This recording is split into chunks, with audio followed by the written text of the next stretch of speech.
Hello les gens, bienvenue dans ce petit update de ma life. Alors j'ai pris le micro cette fois-ci pour pouvoir poster à la fois un podcast, à la fois sur YouTube. Donc si vous avez envie de voir ma tête, go sur YouTube. Et si vous êtes en voiture, comme ça vous pouvez écouter tranquillement. Donc j'ai eu envie de vous faire cette vidéo suite à une vidéo de Laetitia de Le Corps, la Maison, l'Esprit, je vous en parle souvent, où j'ai trouvé sympa le concept de juste d'update, de juste voilà où j'en suis dans ma vie en ce moment, ce que j'ai envie de vous partager, sachant que là je viens d'animer un live les gens de 2 heures. Je viens d'animer un live de 2 heures et devinez quoi, je kiffe ça. Je me vois limite comme une streameuse. Là, je suis en train de me poser la question, mais est-ce que je lance ma chaîne Twitch ? Mais c'est vrai que j'y pense vachement parce que j'adore le live. Vous-même, vous kiffez mes lives. À chaque fois, vous me dites que ça vous met en joie, que ça vous rebooste. Parfois, ça vous détend, ça vous fait des déclics. En plus, je peux vous coacher en direct. Enfin, je trouve que c'est magique. Franchement, je trouve que c'est incroyable. Donc voilà, j'ai envie de faire une petite update de ma life parce que je trouve que je vais mieux. Ça veut pas dire que j'ai pas de moments down, pas du tout. J'ai des moments down, j'ai pas mal de moments down. Surtout cette dernière semaine parce que j'ai mon cycle qui est en train d'être un peu bouleversé, j'ai l'impression, cycle menstruel. Et en fait, ça fait des jours que je devrais avoir mes règles. Moi, je suis vraiment réglée comme une horloge, les gens, normalement. Et en fait, depuis pas mal de choses qui se sont passées, de stress, d'émotions, tout ça, je sens que mon cycle, il est un peu perturbé. Et là, je sais pas trop de quoi ça vient. Est-ce que c'est parce que je mange différemment, parce que je prends des compléments, tout ça ? Voilà, je sais pas, mais en gros, du coup, j'ai un sommeil tout pourri qui, je pense, décale mes règles. Et donc, je les ai toujours pas. Donc c'est un peu chiant parce que ça me met en SPM. Et je sais pas vous, mais moi, le SPM, ça me met pas vraiment bien. Le SPM, ça me fait vivre beaucoup d'émotions difficiles, tout ça. Mais depuis 2 jours, je dirais que ça va mieux. C'est juste que là, par exemple, j'ai dormi que... Putain, je crois que j'ai dormi 6 heures. Non, j'ai dormi 5 heures. Et après, je me suis rendormie. Bon, bref. Voilà. C'est pas hyper intéressant, ça. Mais voilà, pour l'update, ce week-end, je vais vous montrer les photos. Ce week-end, j'ai fait un shooting photo samedi, là, avec une copine.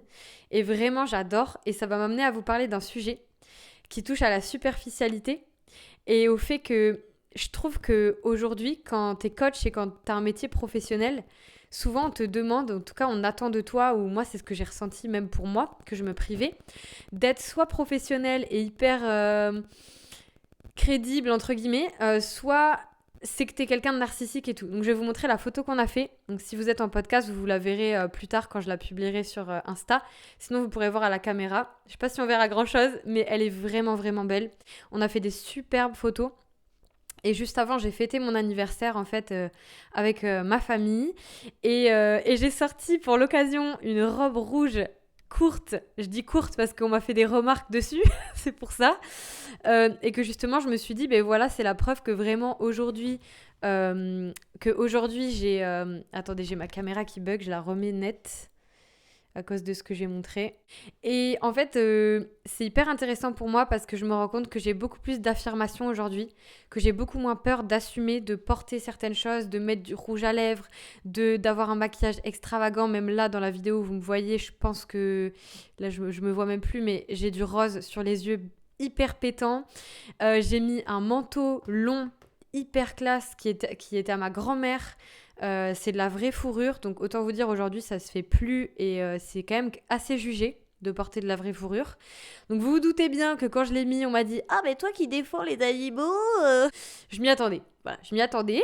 Mais ce manteau, il était à ma grand-mère, que je trouve qui est franchement une star. Genre quand j'ai mis ce manteau, je me suis dit « Mais c'était une star ma grand-mère en fait. » Il a une prestance, c'est incroyable. Donc c'est pas parce que c'est absolument de la vraie fourrure ou quoi, mais juste le manteau long, marron, il a été fait à Bordeaux, enfin... Voilà, je trouve que symboliquement c'est génial. Et en plus, il y a les initiales de ma grand-mère qui sont gravées dedans. À l'intérieur, j'ai découvert ça il y a pas longtemps. Je viens juste de le faire laver, donc ça m'a coûté 100 balles quand même. Et en fait, pendant 1 an, il a été au pressing. Mais en fait, j'ai fait que oublier d'aller le chercher, les gens. Hashtag TDH. Et puis pendant un temps aussi, j'avais pas les sous, donc je pouvais pas. Voilà. Donc dès que j'ai eu les sous, je suis allée le chercher.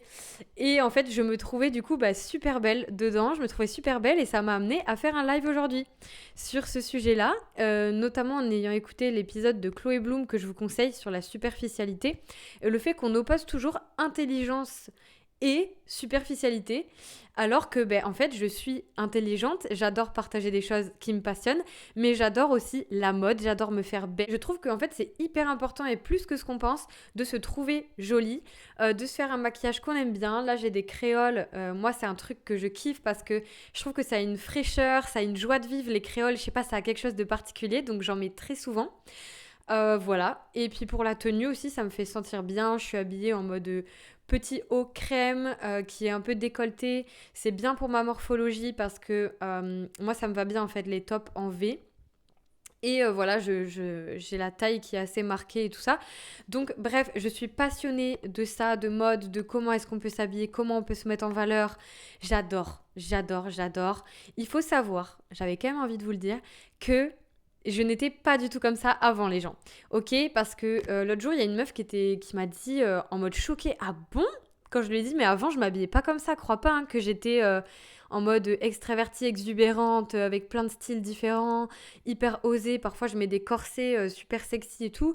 J'étais pas du tout comme ça avant les gens. Pas du tout. J'ai eu tout un chemin en fait avec les habits. Faut savoir que quand j'étais petite, vraiment, je m'habillais que en gris. Je voulais vraiment me camoufler. Vraiment, voilà. Je m'habillais beaucoup en gris. Je sais pas, je savais pas trop. J'assumais pas trop les couleurs. J'aimais quand même me faire jolie. Alors, ce que j'appelle me faire jolie, c'est pour moi, c'était me faire des boucles, voilà, des trucs comme ça. Mais là, j'ai vraiment la sensation d'avoir reconnecté avec ma féminité. Je me sens beaucoup plus féminine. Et notamment parce que avec ma rupture et tout, j'ai eu envie de me réinventer. Alors, j'étais déjà féminine, mais j'ai l'impression que j'avais été un peu coupée de ma féminité parce que j'étais fatiguée, parce qu'on se disputait beaucoup.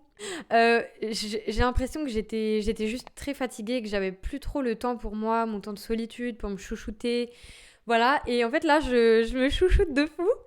Et je me suis fait des tableaux Pinterest, en fait, pas longtemps après la rupture, où je regardais des looks que j'adorais, en mode un peu street sexy, masculin-féminin, ou alors hyper classe. D'ailleurs, là, la façon dont je me suis habillée, que j'ai adoré, j'ai appris que ça s'appelait le style Mob Wife.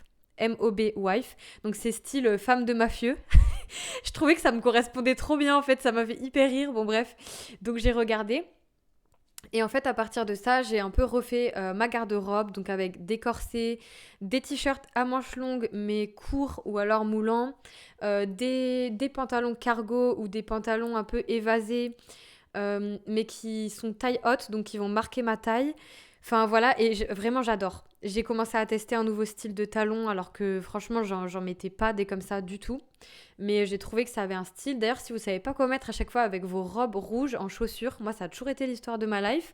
Soit tu mets des baskets, soit tu mets des bottes, mais à chaque fois je trouvais ça moche. Genre je trouvais que ça passait pas. Et là j'ai trouvé qu'avec des chaussures noires, avec un bout un peu carré, qui monte, ça affinait mes jambes et tout. Enfin vraiment j'adore. Et je kifferais vous partager des choses là-dessus. Dites-moi si vous kiffez. Franchement, je pourrais vous montrer mes tenues et tout. J'adore ça. J'adore, j'adore. Et j'ai beaucoup suivi la trend That Girl. Alors, je pense qu'il n'y a pas que du bon là-dedans. Putain, il y a des mouches là qui me... Vas-y, c'est chiant. Il y a une mouche autour de moi. Putain. Bon, on va faire comme si elle n'existait pas. Mais donc j'adore le mood un peu that girl qui a son petit ice coffee, qui se fait les ongles et tout. J'adore en fait, je trouve ça hyper cool alors que ça peut paraître super superficiel. Mais moi je sais pas, j'ai kiffé en fait. Et donc je me suis acheté des meilleures tenues fitness et je me sens belle dedans. Je me prends de temps en temps, enfin pour pas dire très souvent, je me prends des cafés à l'extérieur ou des ice coffee, je marche avec et j'aime trop ce mood. Enfin en fait j'aime trop, c'est un peu comme romantiser sa vie. Alors ça peut... Je sais pas trop comment les gens le vivent, mais moi, je kiffe ça. Je crois que j'aime la beauté, j'adore mettre de la beauté dans ma vie, du coup, je kiffe ça. Et je me suis acheté des pinces qui, franchement, sont incroyables pour les cheveux, les filles.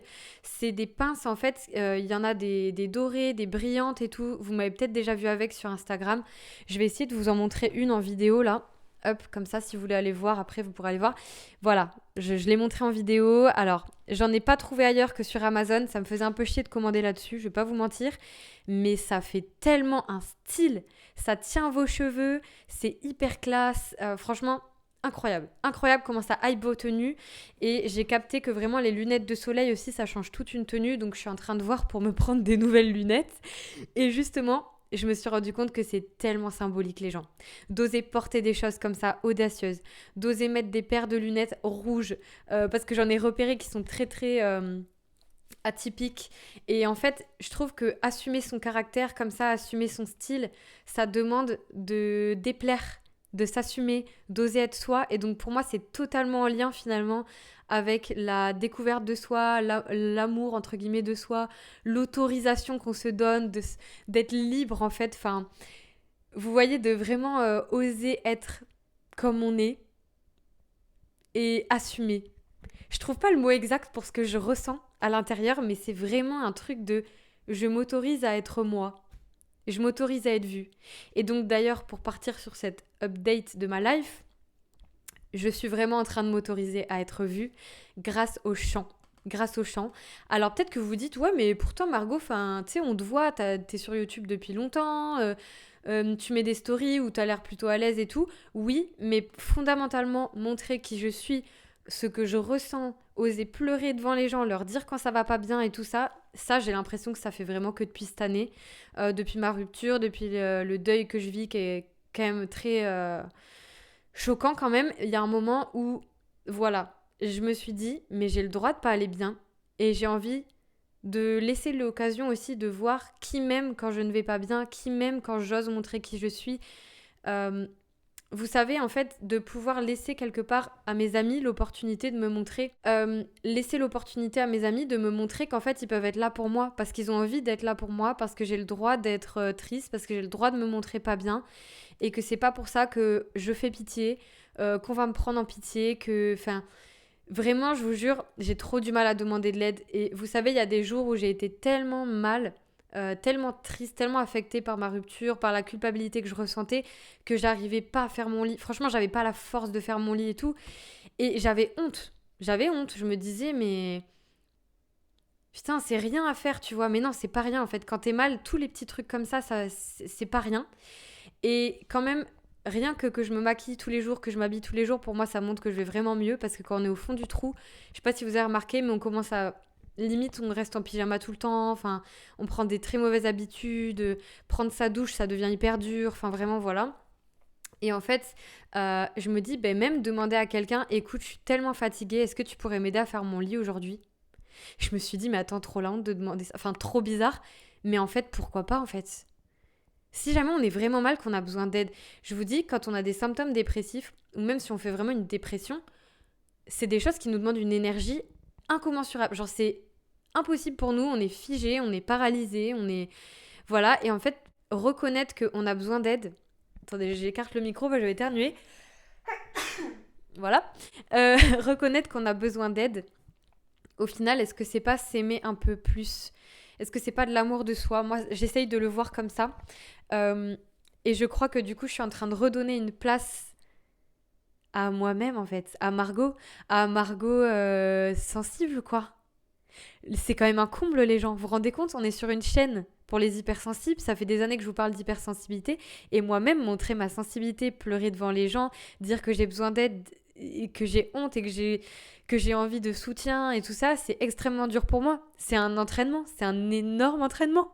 Et cette douceur, je la retrouve du fait de m'être autorisée à ressentir mes émotions. Je vous en ai parlé dans les autres épisodes. Allez écouter si vous voulez.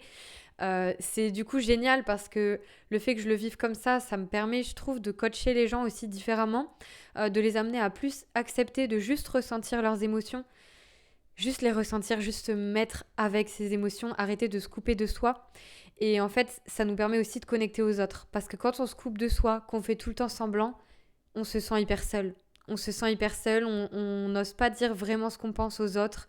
Du coup, les gens, au final, on n'a pas le sentiment de connecter vraiment avec eux. On peut être frustré après une interaction, alors qu'on a vu ses amis, on a envie de connecter, on a envie de se confier, on a envie d'être vrai, et on se l'autorise pas, parce que se l'autoriser, c'est se montrer vulnérable, parce que se l'autoriser, c'est se sentir parfois faible, peut-être honteux, si on a beaucoup été rejeté par rapport à sa sensibilité, par rapport à qui on est tout court, en fait. Et ça m'amène à vous dire, on s'est fait cette réflexion en live tous ensemble l'autre jour, que en fait, on n'a pas besoin de justifier, que juste on est nous-mêmes. Genre, on n'est pas juste besoin de justifier qui on est nous, qu'on a des émotions, mais on n'a pas besoin de dire c'est parce que si, c'est parce que je suis hypersensible, c'est parce que ça, c'est genre juste je ressens et j'ai pas besoin de m'excuser pour ça, j'ai pas besoin de m'excuser d'exister, j'ai pas besoin de m'excuser d'être moi, en fait. Je vous jure, j'ai envie de pleurer quand je vous dis ça. Ça me touche de fou, genre c'est vraiment mon truc, ça me touche énormément. À chaque fois que je vous en parle, j'ai les larmes aux yeux. Cette autorisation-là, donc voilà l'update pour moi. Et c'est vraiment le chant qui m'aide énormément. Les gens, j'ai craqué en cours de chant. Je peux rien cacher en cours de chant, je vous en ai déjà parlé. Comme il faut vraiment pouvoir te lâcher, pouvoir projeter ta voix, oser parler fort, oser montrer ton âme quand tu chantes, oser te connecter à ta joie, à ton désir et qu'on te voit prendre du plaisir. Parce que c'est ça, hein, on te voit, l'extérieur te voit prendre du plaisir quand t'es dans ton intérieur en train de chanter et d'être en mode et que vraiment tu kiffes et que t'es à l'intérieur, genre t'es coupé de l'extérieur, je sais pas comment vous dire. Ça demande un lâcher prise et une connexion à soi, je vous jure, qui est magique, qui est incroyable. Et moi, ça m'a demandé de faire péter des trucs, hein. J'ai pleuré en cours de chant et tout parce que, en fait, me montrer telle que je suis et m'autoriser à être aussi sensible et montrer autant ma vulnérabilité, ma entre guillemets faiblesse, ça me gênait. J'avais peur d'être ridicule, j'avais peur de ressentir de la honte, j'avais peur de ressentir du jugement des autres, enfin vraiment. Et j'ai persisté et je suis de plus en plus à l'aise au cours de chant. Alors elle me dit toujours que faut que je chante plus fort, que j'ose plus projeter ma voix. Mais j'avais envie de vous partager ça parce que vraiment, si vous vous reconnaissez dans ce que je dis et que vous êtes appelé par le chant, peut-être faites-en. Peut-être que ça peut vous aider. Je pense que ça peut être vraiment un truc qui fait du bien. Moi en tout cas, ça me fait énormément de bien. C'est bon, je changeais ma batterie de caméra. Ça, c'est un vrai truc aussi que je voulais vous partager.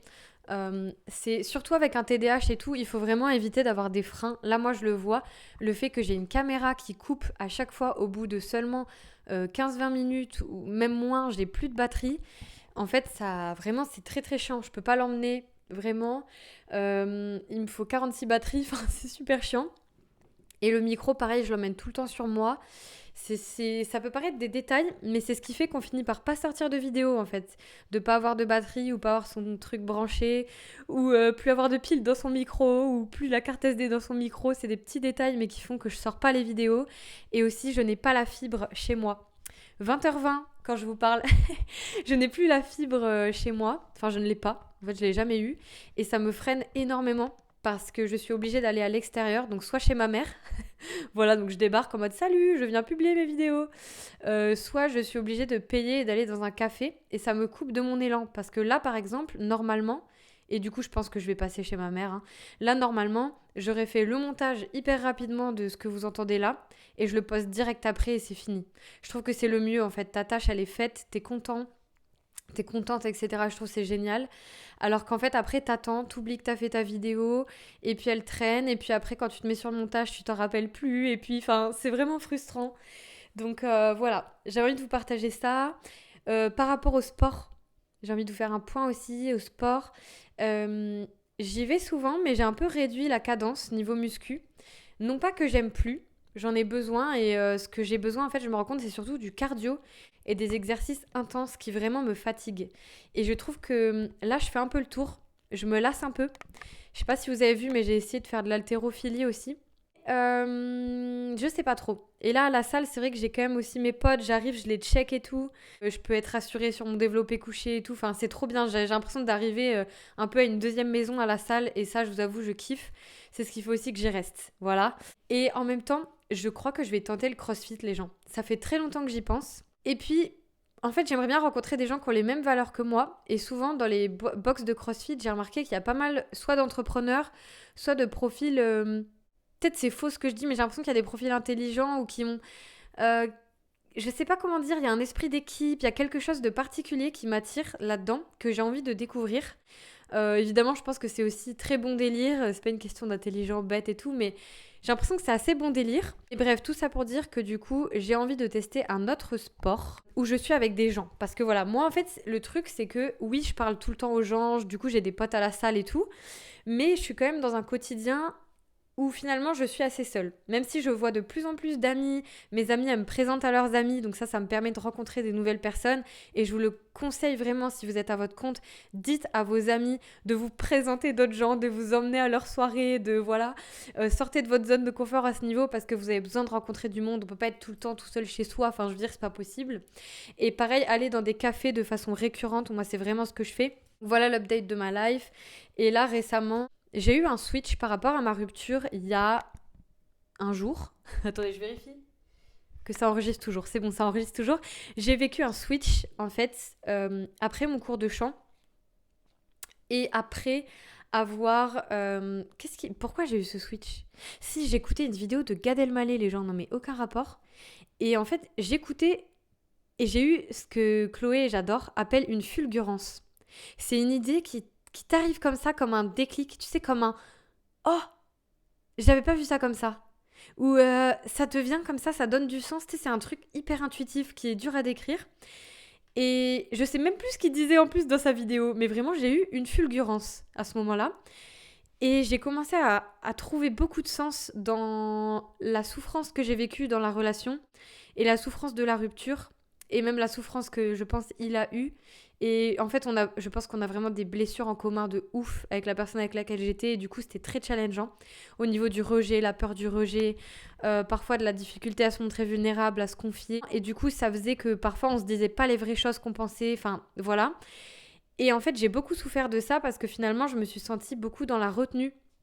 J'ai eu l'impression de ne pas vivre totalement, de ne pas m'autoriser totalement à être moi dans plusieurs contextes. Moi, en fait, cette retenue, je l'ai ressentie dans la relation, mais je l'ai ressentie aussi dans mon entreprise, où j'avais du mal à m'autoriser à partager plein de choses, et c'est encore le cas parfois, hein, parce que peur d'être jugée, parce que machin, d'être moi-même, peur d'être vue, peur d'être critiquée, dans le fond, peur de ne pas pouvoir gérer les émotions que ça va me générer. Cette fulgurance, elle a donné un sens à ma souffrance parce que je me suis dit ça.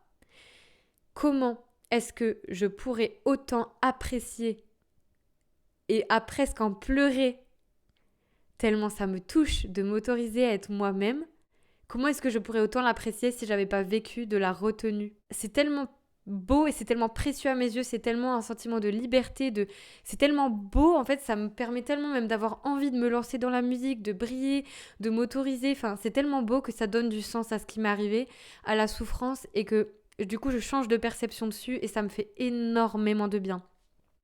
Et j'ai aussi beaucoup plus déculpabilisé parce que quand je suis dans une émotion de joie et non pas de culpabilité, tout ça, j'ai plus de recul et j'arrive à me dire que j'ai fait de mon mieux, il a fait de son mieux, qu'on s'aimait énormément, j'en suis sûre, j'en suis vraiment sûre, mais qu'on a des différences, on a des chemins à faire. Il y a des choses sur lesquelles j'ai pas forcément de pouvoir et tout, et en fait d'avoir compris ça, ça m'a vraiment fait beaucoup de bien. Donc ça vraiment c'est super, je sens que je vais mieux et que je tourne la page en fait, que ça y est, je laisse cette histoire au passé, le passé au passé, la relation au passé, pour pouvoir créer quelque chose de nouveau moi dans ma vie. En fait, juste ouvrir une nouvelle page dans ma vie, voilà, pour ma vie, et de pas rester toujours à me demander j'aurais dû faire ça, être dans le regret, à m'en vouloir. Vous voyez, parce que ça, vraiment, là, ça me flinguait le moral. C'était affreux. C'était affreux de penser à toutes mes erreurs, ce que j'aurais dû faire, alors que les gens, comment est-ce qu'on peut savoir qu'on a fait une erreur avant de la faire ? C'est que maintenant que je peux comprendre qu'on a fait des erreurs, parce que je les comprends maintenant avec le recul. Mais comment est-ce qu'on pourrait faire sans... Enfin, si on fait pas d'erreur, on peut pas le savoir. Et ça, moi, ça m'aide vachement parce que sinon, on reste dans le j'aurais dû voir ça, mais c'était évident, mais nanana. Mais non, parce que dans le moment T, je pouvais pas. Enfin bref, donc en fait, non, j'aurais pas pu mieux faire ou je sais pas quoi. J'ai fait de mon mieux et ça m'a pris vraiment des mois. Hein. Là, ce que je vous dis, mentalement, intellectuellement, je le pensais. Le ressentir profondément, comme je vous le dis là, ça fait que... Je vais dire vraiment la libération s'est fait hier, comme ça d'un coup, tu sais pas pourquoi. Bref, je m'égare non, je m'égare pas, mais en fait je vois que ma caméra va s'éteindre, donc c'est un petit peu chiant. C'est ce que je vous disais, ça tient vraiment pas, donc je vais m'arrêter là. Voilà pour mon update, j'aurai beaucoup de choses à vous dire aussi, je suis en train de tester des compléments pour le TDAH, je vous ferai un retour. Dites-moi si ce genre de vidéo vous parle, moi je kiffe vraiment ce format, et je vous dis à très bientôt pour un prochain épisode.